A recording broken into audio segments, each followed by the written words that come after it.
Hello नमस्कार दोस्तों, मैं हूं कमल गौतम और एजुकेशन ग्रुप में आपका स्वागत है। दोस्तों, अपन ने कल पढ़ा था मेहरानगढ़ दुर्ग के बारे में, जिसमें अपन ने उसका पूरा इतिहास देखा था। उसमें कब क्या हुआ था, कौन सी जगह पे स्थित है, निर्माण किसने करवाया था, ऐसे अपन ने उसका पूरा डिटेल से रिवीजन कर लिया था। इसके अलावा दोस्तों अपन आज पढ़ेंगे चित्तौड़गढ़ दुर्ग के बारे में। चित्तौड़गढ़ दुर्ग थोड़ा लंबा है, तो इसलिए अपन इसके 2 या 3 पार्ट में इसको पढ़ेंगे। ठीक है दोस्तों, तो आज हम जानते हैं चित्तौड़गढ़ दुर्ग के बारे में। तो दोस्तों, चित्तौड़गढ़ का निर्माण चित्रांगद मौर्य के द्वारा करवाया गया था। इसके अलावा अपन यहाँ पे बात करें तो यह मेसा के पठार पर स्थित है, जो कि चित्रकूट पहाड़ी पर स्थित है। इसमें प्रवेश द्वार अपन को 7 प्रवेश द्वार देखने को मिलते हैं, जो कि प्रथम प्रवेश द्वार अपन बात करें तो पाटनपोल प्रवेश द्वार इसका मुख्य प्रवेश द्वार है, जहाँ पर रावत बाघ सिंह का स्मारक बना हुआ है। इसके अलावा दोस्तों अपन उपनाम की बात करें तो इसे दुर्गों का सिरमौर कहा जाता है, क्योंकि यह चित्तौड़गढ़ दुर्ग है जो अपने आप में एक इतिहास बनाता है। इसके अलावा अपन राजस्थान का सिरमौर कहा जाता है, इसे मालवा का प्रवेश द्वार कहा जाता है।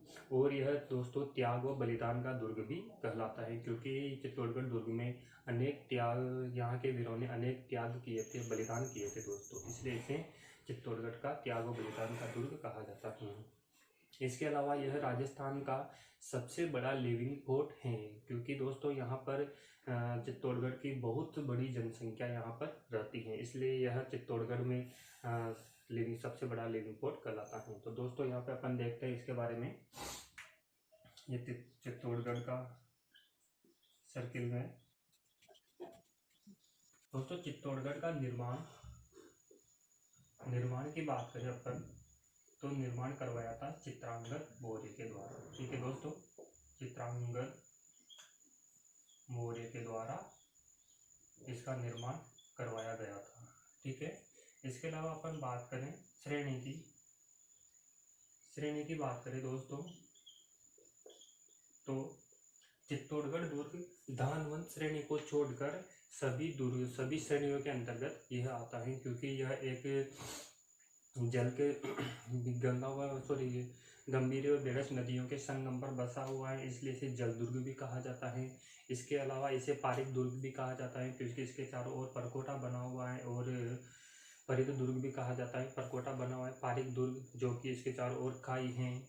ठीक है, इसके अलावा इसे सैन्य दुर्ग भी कहा जाता है, सहायक दुर्ग भी कहा जाता है। इसलिए चित्तौड़गढ़ दुर्ग धानवंत श्रेणी को छोड़कर सभी दुर्ग इसकी सभी श्रेणियों के अंतर्गत यह आता है, क्योंकि धानवंत श्रेणी में वह दुर्ग आते हैं जो कि समतल भूमि पर स्थित हो, जैसे कि जूनागढ़ दुर्ग या फिर जो अपन जैसलमेर का सोनारगढ़ दुर्ग को भी मानते हैं। ठीक है, तो श्रेणी है चित्तौड़गढ़ में श्रेणी कौन सी आ जाएगी, तो यहाँ पे मैं लिख देता हूँ धानवंत श्रेणी को छोड़कर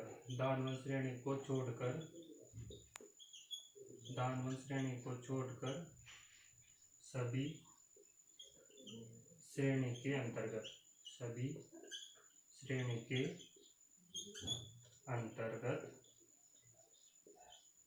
आता है। ठीक है दोस्तों, धानवंत श्रेणी को छोड़कर सभी श्रेणी के अंतर्गत यह आता है।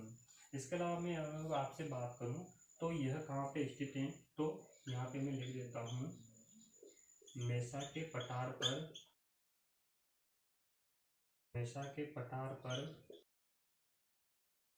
चित्रकूट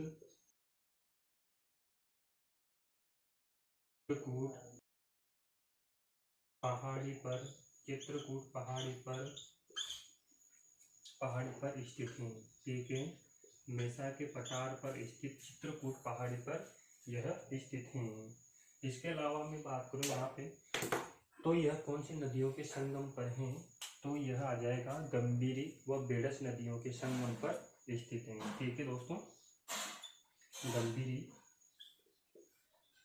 गंभीरी व बेड़स नदी के संगम पर स्थित है। ठीक है, गंभीरी व बेडस नदी के संगम पर स्थित हैं। प्रवेश द्वार की बात करूं दोस्तों, प्रवेश द्वार की बात करूं मैं, तो दोस्तों यहाँ पर चित्तौड़गढ़ दुर्ग में अंदर जाने के लिए 7 प्रवेश द्वार हैं, जिसमें से मुख्य प्रवेश द्वार अपन को पाडन पोल मिलता है। ठीक है, कौन सा है? पाडन पोल मिलता है, जहाँ पर राउत बाघ सिंह का स्मारक बना हुआ है। ठीक है, प्रवेश द्वार तो 7 द्वार हैं, यहाँ पे मुख्य रूप से 7 द्वार हैं। और यहाँ कौन सा प्रवेश द्वार है? तो पाडन पोल। ठीक है, पाडन पोल मुख्य प्रवेश द्वार अपन को देखने को मिलता है। दोस्तों चित्तौड़गढ़ दुर्ग के अनेक उपनाम हैं, क्योंकि यह दुर्ग अपने आप में एक इतिहास रखता है। दोस्तों देखना, अगर जो पूरे विश्व में से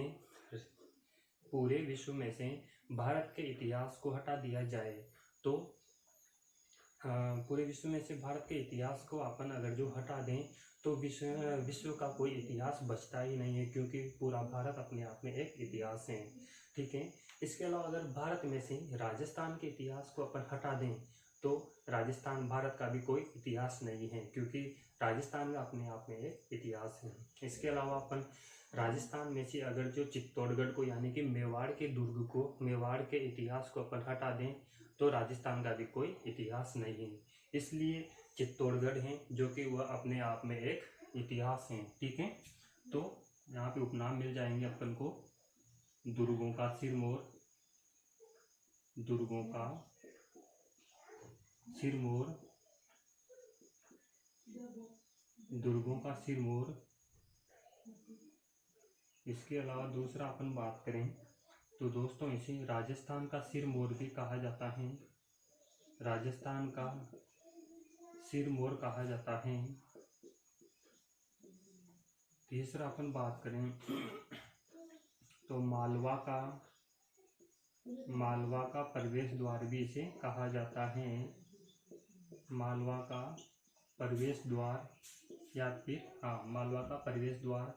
और चौथा आ जाएगा दक्षिण सीमा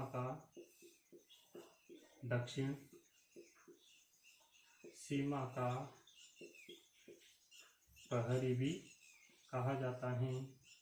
पांचवा इसे त्याग व बलिदान का दुर्ग भी कहा जाता है। ठीक है, त्याग व बलिदान का दुर्ग भी कहा जाता है। छठा में लिख रहा हूँ, जो कि बहुत इम्पोर्टेंट है, यह राजस्थान का सबसे बड़ा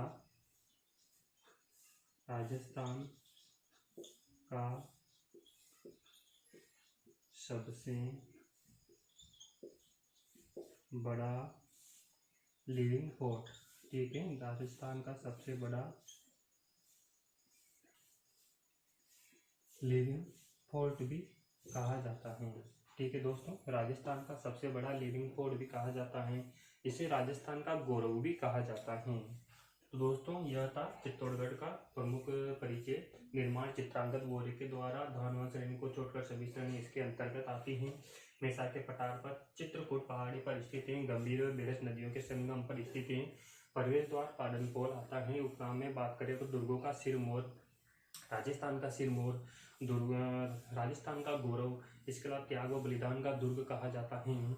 इसके अलावा अपन दक्षिण सीमा का प्रहरी, मालवा का प्रवेश द्वार आदि नामों से इसको जाना जाता है। दोस्तों चित्तौड़गढ़ दुर्ग में 7 प्रवेश द्वार देखने को मिलते हैं, जिसमें से पहला प्रवेश द्वार पाडन पोल मिलता है, जहां पर राउत बाघ सिंह का स्मारक बना हुआ है। इसके अलावा दूसरे प्रवेश द्वार की बात करें तो यहाँ पर अपन को भैरव पोल मिलता है, जहाँ पर कल्लाजी राठौड़ का स्मारक बना हुआ है। दोस्तों कल्लाजी राठौड़, जिन्हें 4 हाथ वाले देवता और 2 सिर वाले देवता के नाम से जाना जाता है, और इनकी प्रधान भेंट जो कि रोनेला उदयपुर में देखने को मिलती है। इसके अलावा दोस्तों 7वें नंबर पे आता है रामपुर, जहाँ पर फतेह सिंह सिसोदिया यानी कि फत्ता का स्मारक बना हुआ है दोस्तों। ठीक है, तो इसके बारे में मैं थोड़ा सा लिख लेता हूँ। प्रमुख स्मारक की बात करें अपन, स्मारक यानी कि प्रवेश द्वार की बात करें तो पहला प्रवेश द्वार आता है, पहला प्रवेश द्वार आता है दोस्तों यहाँ पे पाडन पोल। ठीक है, पाडन पोल आता है। जहाँ पर पाडन पोल आता है, जहाँ पर बाघ सिंह का स्मारक बना हुआ। रावत बाघ सिंह का स्मारक, रावत बाघ सिंह का स्मारक बना हुआ है। ठीक है दोस्तों। दूसरे प्रवेश द्वार की बात करें अपन तो भैरव पोल अपन को देखने को मिलता है। भैरव पोल, ठीक है, जहां पर किसका स्मारक बना हुआ है? कल्लाजी राठौड़ का स्मारक बना हुआ है, और कल्लाजी राठौड़ ने यहाँ पर अपना बलिदान कब दिया था? तो वह 1568 में जब अकबर के द्वारा आक्रमण किया गया था, उस समय इनका वहां पर बलिदान हुआ था। ठीक है दोस्तों। इसमें कल्लाजी राठौड़ का स्मारक बना हुआ है, और इन्हें कल्लाजी राठौड़ को 2 सिर व 4 हाथों वाले देवता, 2 सिर व 4 हाथों वाले देवता कहा जाता है। ठीक है, कहा जाता है। इसके अलावा अपन बात करें तो इनके 4 खंभों की छतरी बनी हुई है। ठीक है, 4 खंभों की छतरी भैरव पोल पर बनी हुई है।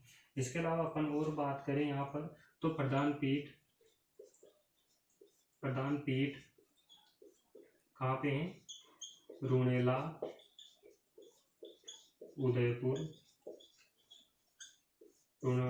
उदयपुर में अपन को प्रधान पीठ देखने को मिलती है। तो यह था कल्लाजी राठौड़ के बारे में छोटा सा वर्णन।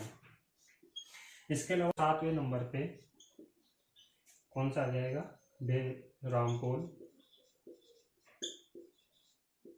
रामपोल, और यहाँ पर फतेह सिंह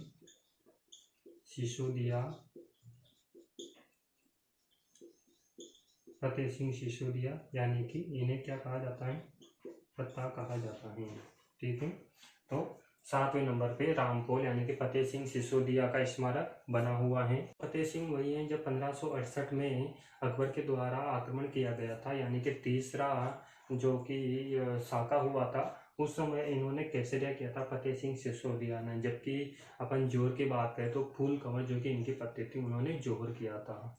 ठीक है, अब अपन चलते हैं दोस्तों यहाँ पर कौन कौन से मंदिर हैं। प्रमुख महल के बारे में अपन बात करते हैं। तो प्रमुख महल में यहाँ पे आ जाएगा दोस्तों, महल आ जाएगा नवकोटा महल, पहला आ जाएगा नवकोटा महल, जिसे कुंभा महल भी कहा जाता है। कुंभा महल भी कहा जाता है। कुंभा महल दोस्तों, इसका निर्माण की बात करें अपन, निर्माण जो कि राणा कुंभा के द्वारा करवाया गया था। ठीक है, और यहाँ पर इसी नवकोटा महल में पन्नाधाय द्वारा अपने पुत्र चंदन का बलिदान देकर उदय सिंह की रक्षा की गई थी। ठीक है, नवकोटा महल जिसे कुंभा महल भी कहा जाता है, और इसका निर्माण राणा कुंभा के द्वारा करवाया गया था। नवकोटा महल वही है जिसमें पन्नाधाय द्वारा अपने पुत्र चंदन का बलिदान देकर उदय सिंह की रक्षा की थी। दूसरा आ जाएगा अपन का पद्मिनी महल, तीसरा आ जाएगा उदय महल, चौथा आ जाएगा गोरा बादल महल, 5वां आ जाएगा यहाँ पर मोती महल, फिर भामाशाह महल आ जाएगा, फिर औंला महल, इसके अलावा टमकन महल आ जाएगा, और आलदा हिगांडू महल आ जाएगा। इस तरीके से चित्तौड़गढ़ में दुर्ग में लगभग 8 से 9 महल अपन को देखने को मिलते हैं। तो पहला आ जाएगा नवकोटा महल, जिसे कुंभा महल भी कहा जाता है। इसके अलावा यहाँ पर पद्मिनी महल, गोरा बादल महल, गोरा बादल महल। चौथे नंबर पे आ जाएगा यहाँ पर उदय महल, उदय महल आ जाएगा। पांचवे पे आ जाएगा भामाशाह महल, भामाशाह महल। छठे पे आ जाएगा भामाशाह महल के बाद आ जाएगा यहाँ पे मोती महल। कौन सा? मोती महल। सातवें पे आ जाएगा आंवला महल।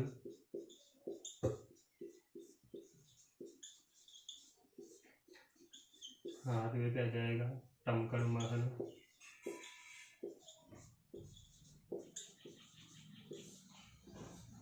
और नौवें पे आ जाएगा आलदा, आलदा गांडू महल। तो दोस्तों इस प्रकार से यहाँ पर चित्तौड़गढ़ दुर्ग में मुख्य प्रवेश द्वार की अपन ने बात करी।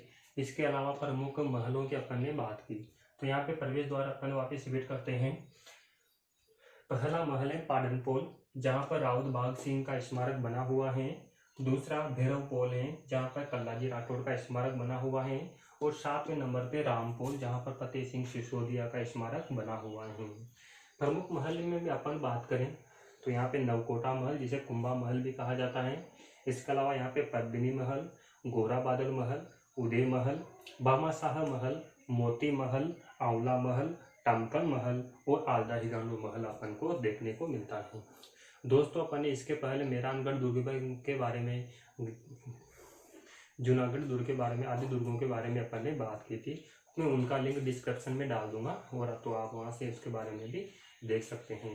दोस्तों यह वीडियो आपको कैसे लगी? चैनल पर नए हो तो चैनल को सब्सक्राइब कीजिएगा, लाइक कमेंट और शेयर करना ना भूलिएगा। दोस्तों आपसे रिक्वेस्ट है कि वीडियो को ज़्यादा से ज़्यादा शेयर कीजिएगा ताकि इसका बेनिफिट दूसरों को भी मिल सके। थैंक यू दोस्तों।